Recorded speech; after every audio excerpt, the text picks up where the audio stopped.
Hello, um, my name is Asher Bucks Tipton. I will be doing my summary in video form. Um, Today, I will be talking and explaining the East African Embassy bombings of 1998. So, the East African Embassy bombings, it was one of the first times that a group, the Al-Qaeda, led by Osama bin Laden, they struck directly against the United States. It was meant to hit the United States. That was their main goal.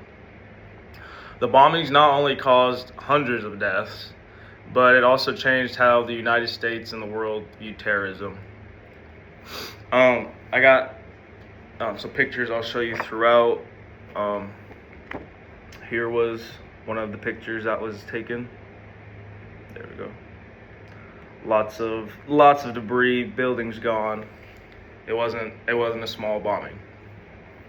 The bombings actually happened on August 7th of 1998. And it was the same day and almost the same time as same day and same time in two different East African countries. One of the explosions hit the U.S. Embassy in Nairobi, Kenya, and minutes after the bomb went off at the U.S. Embassy in Dar es Salaam, Tanzania. Both of the attacks targeted American diplomatic buildings that were filled with workers, visitors, civilians that were going and doing their normal task. So this attack was straightforward to hurt Americans and get back at Americans. So how did the attacks happen? Each of the bombings were carried out using a truck packed with multiple kinds of explosives. In Nairobi, the truck drove into a parking area near the back at the embassy before it started to go off and explode. In Dar es Salaam, the bomb detonated right outside of the embassy gates, and the blasts were huge. They destroyed multiple buildings, shattered windows across all different kinds of city blocks, and caused so much chaos in a lot of the downtown areas. And I have another picture that I found. These are the people that are helping others get out of the debris. But I mean, you can see this was a devastating event.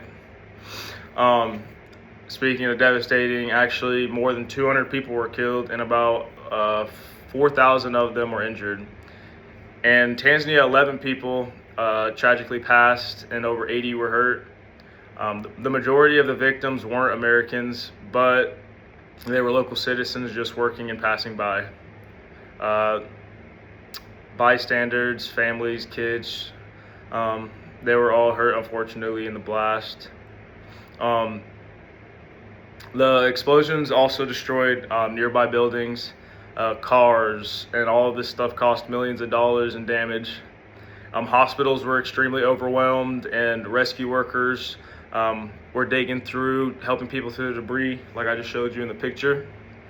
The attacks were planned and executed by Al-Qaeda, or Qaeda, the extremist network that was led by Osama bin Laden.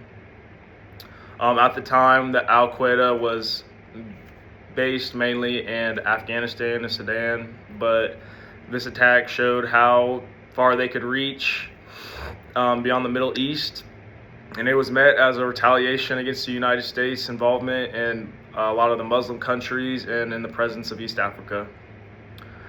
In response to all of this, the United States launched Operation Infinite Reach, firing multiple cruise missiles at the Al-Qaeda training camps in Afghanistan and a facility in Sudan as well. Dozens of suspects were eventually caught and tried, and some were sentenced life in prison, not surprisingly. The bombs made by the Al-Qaeda, made them a top name on the Americans' radar, and it really exposed how dangerous of a group they were. In many ways, the attacks foreshadowed the 9/11 attacks that were coming in the future 3 years later. And the bombings also led to a much tighter security at the U.S. embassies, and it made an entire shift in counterterrorism involving the United States. The East African embassy bombings were extremely tragic and impacted a lot of people, not just United citizens.